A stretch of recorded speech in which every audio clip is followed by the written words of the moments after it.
Yummy Easter eggs. What about Christmas time? What about birthdays? What about Valentine's Day? What about weddings? What about any social event? Wouldn't it be nice to have a body that, regardless of where you go and what time of the year it is, and regardless of the food that's there, you can eat it and burn it up? So many people get caught up in the can't have, mustn't have, don't have, shouldn't have. I feel guilty, I feel stressed about food. Easter's a classic, isn't it? At the end of Easter, people say, I had a terrible Easter because I ate too much chocolate and now I've got to burn it all off. Wouldn't it be nice to have a body that when you eat food, you eat because you're hungry, you stop eating when you're full, you eat all the foods that you love, you don't restrict the things that you love to eat. I can't have that because it's bad for me, but your body burns up what you eat. And of course that comes from being really fit and being really strong, and being so fit that your endocrine system, your hormonal system works well. And I bang on about this every day, but for me it just makes such common sense. If you study your anatomy and physiology, I'm sure it will make common sense to you too.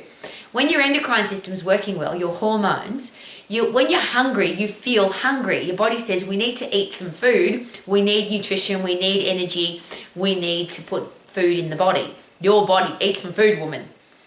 When you're eating, once you've had enough, your hormonal system says, it's enough now, we don't need any more food. So whether you're eating Easter eggs or cake or biscuits or takeaway food or vegetables or meat or cereal or bread, it doesn't matter.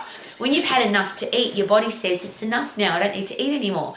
Now, I love chocolate Easter eggs, but after I've had a couple, I don't need any more because I'm full.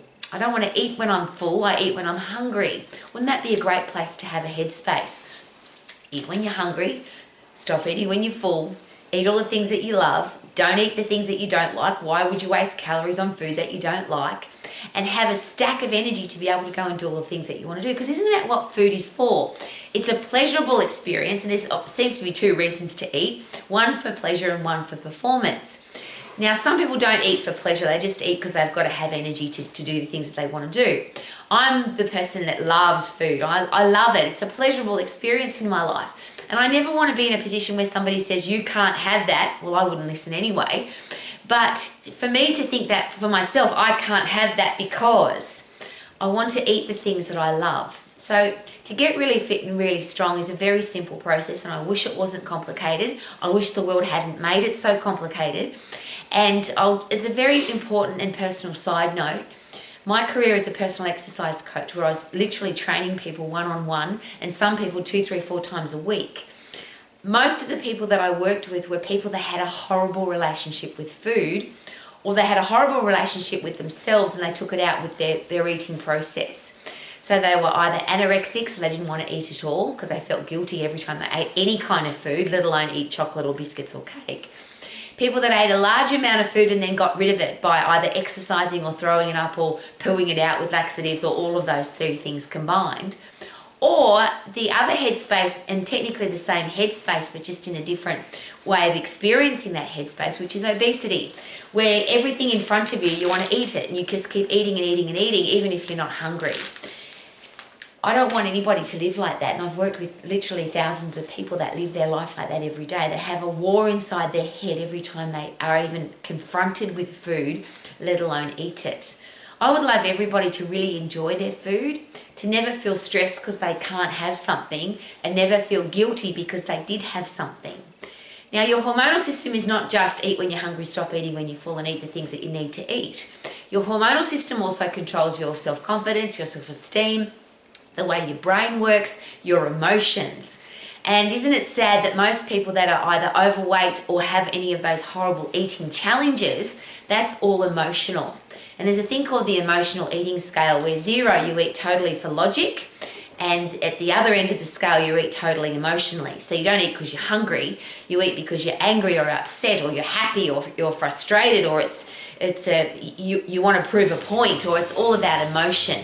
So I don't want people to live like that. I can't control how people live, but you can control how you feel, how you look, how you act, everything about your personal physical health, barring bad luck.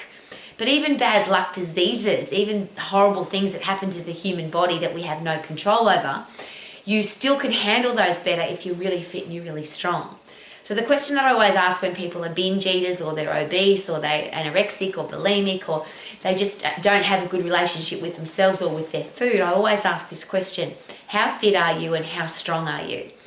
If you are the fittest you can possibly be, and if you're the strongest you can possibly be, are you more likely to have a healthy head? If you've got a healthy head, are you more likely to make better decisions? Are you more likely to have a hormonal system that tells you to eat when you're hungry and stop eating when you're full? It's a very simple process. I wish it hadn't been complicated. I wish that at Easter time, when you see yummy Easter eggs, you eat them and enjoy them without any stress and without any guilt. If you enjoy a glass of wine, I wish you were the person that could...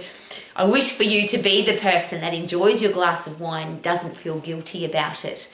And there are so many people where that isn't the case, isn't it?